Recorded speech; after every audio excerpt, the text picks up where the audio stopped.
നമ്മൾ ഏറ്റെടുക്കുന്ന ടാസ്കുകളിലും ജീവിതത്തിൽ മുന്നോട്ട് വയ്ക്കുന്ന പലവിധ ഗോളുകളിലും വിജയിക്കാൻ ഒരു സ്പെഷ്യൽ ഫോർമുല 5 വൈ തിയറി.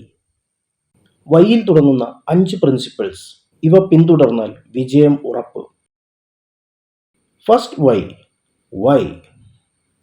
നമ്മളൊരു ടാസ്ക് ഏറ്റെടുക്കുമ്പോൾ, ഒരു ലക്ഷ്യം ഉറപ്പിക്കുമ്പോൾ, ഒരു ചോദ്യം സ്വയം ചോദിക്കണം: ഞാൻ എന്തിന് ഇത് ചെയ്യണം? ആ ചോദ്യത്തിന് വ്യക്തമായ ഉത്തരമുണ്ടാവണം.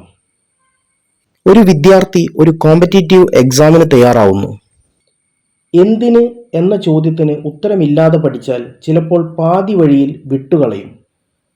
താൻ പഠിക്കുന്നതും ജയിക്കുന്നതും തൻ്റെ കുടുംബത്തിൻ്റെ ഭദ്രതയ്ക്കു വേണ്ടിയാണ് എന്ന വ്യക്തമായ ഉത്തരമുണ്ടെങ്കിൽ തളരാതെ പഠിക്കുകയും ഏത് കഷ്ടതകളെയും അതിജീവിച്ച് വിജയിക്കുകയും ചെയ്യും. വൈ ഇല്ലാത്ത ലക്ഷ്യം എന്തിനെന്നറിയാത്ത ലക്ഷ്യമാണ്. അത് ദിശയില്ലാത്ത കപ്പൽ പോലെയാണ്. സെക്കൻഡ് വൈ,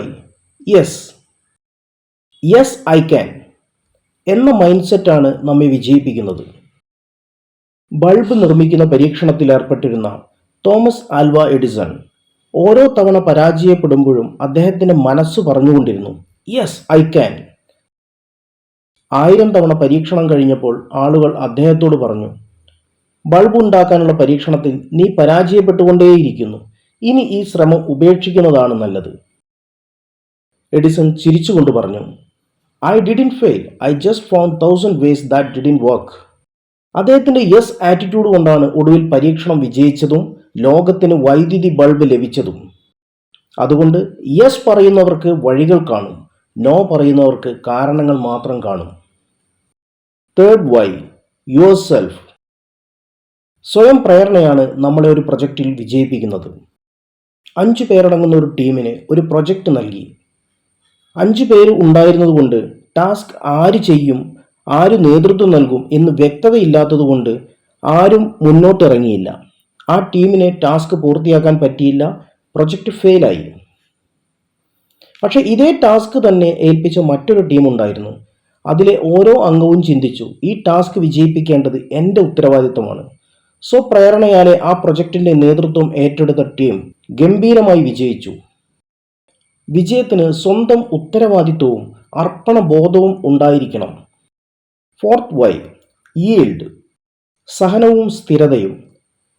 വിളവ് കിട്ടാൻ വിത്ത് വിതച്ചിട്ട് കാത്തിരിക്കണം. ക്ഷമയും സ്ഥിരമായ പരിശ്രമവും ഇല്ലാതെ വിജയം വരില്ല. ഒരു കർഷകൻ വിത്ത് വിതച്ചു. 2 ദിവസം കഴിഞ്ഞ് വിത്ത് വളരാതെ കണ്ടപ്പോൾ അയാൾ നിരാശനായി. ആ കൃഷി ഉപേക്ഷിക്കുവാൻ തീരുമാനിച്ചു. അപ്പോൾ അയാളുടെ ഭാര്യ പറഞ്ഞു: സമയം കൊടുക്കണം, ക്ഷമയോടെ തുടർച്ചയായി കൃഷിയെ പരിരക്ഷിച്ചാൽ നല്ല വിളവ് കിട്ടും. കർഷകൻ കൃഷി തുടർന്നു. മാസങ്ങൾക്കു ശേഷം വലിയ വിളവ് ലഭിക്കുകയും ചെയ്തു. അതുപോലെ ജീവിതത്തിലെ ഗോൾസിനും സഹനവും ക്ഷമയും തുടർച്ചയായ പരിശ്രമവും വേണം. സ്ഥിരമായ പരിശ്രമവും ക്ഷമയുമാണ് നമ്മളെ വിജയത്തിലെത്തിക്കുന്നത്. Fifth Y, yet. പ്രതീക്ഷ കൈവിടരുത്. ജീവിതത്തിലായാലും ബിസിനസ്സിലായാലും പരാജയങ്ങൾ സംഭവിക്കാം. പക്ഷേ അപ്പോഴും നോട്ട് സക്സീഡഡ് യെറ്റ്, ഇതുവരെ ജയിച്ചില്ല എന്ന് പറയുന്നവരാണ് വിജയിക്കുന്നത്. ജെ.കെ. റോളിംഗ് തൻ്റെ കഥാസമാഹാരമായ ഹാരി പോട്ടറുമായി പല പബ്ലിഷേഴ്സിനെയും സമീപിച്ചു. 12 പബ്ലിഷേഴ്സ് അവരുടെ കഥ നിരസിച്ചു. പക്ഷേ അവൾ നിരാശയായില്ല. അവൾ പറഞ്ഞു: നോട്ട് പബ്ലിഷഡ് യെറ്റ്, ഇതുവരെ പബ്ലിഷ് ചെയ്തില്ല എന്ന് മാത്രം. അവൾ ശ്രമം തുടർന്നു. 13ാമത്തെ പബ്ലിഷർ അവരുടെ ബുക്ക് പബ്ലിഷ് ചെയ്യാൻ തയ്യാറായി. 12 പേർ റിജക്റ്റ് ചെയ്തപ്പോൾ പരാജയപ്പെട്ട് പിന്മാറിയെങ്കിൽ ഹാരി പോട്ടർ എന്ന കഥ ലോകത്തിന് അറിയില്ലായിരുന്നു.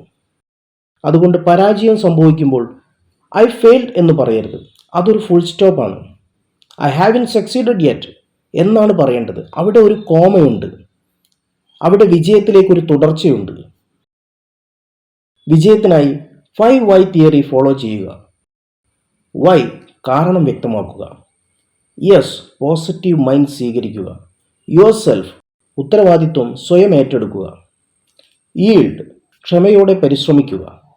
യെറ്റ്, പ്രതീക്ഷ കൈവിടരുത്. വിജയം ഇത്തരം ചെറിയ ചുവടുകളിലാണ്. ഇന്നു തന്നെ 5 വൈ യാത്ര തുടങ്ങൂ.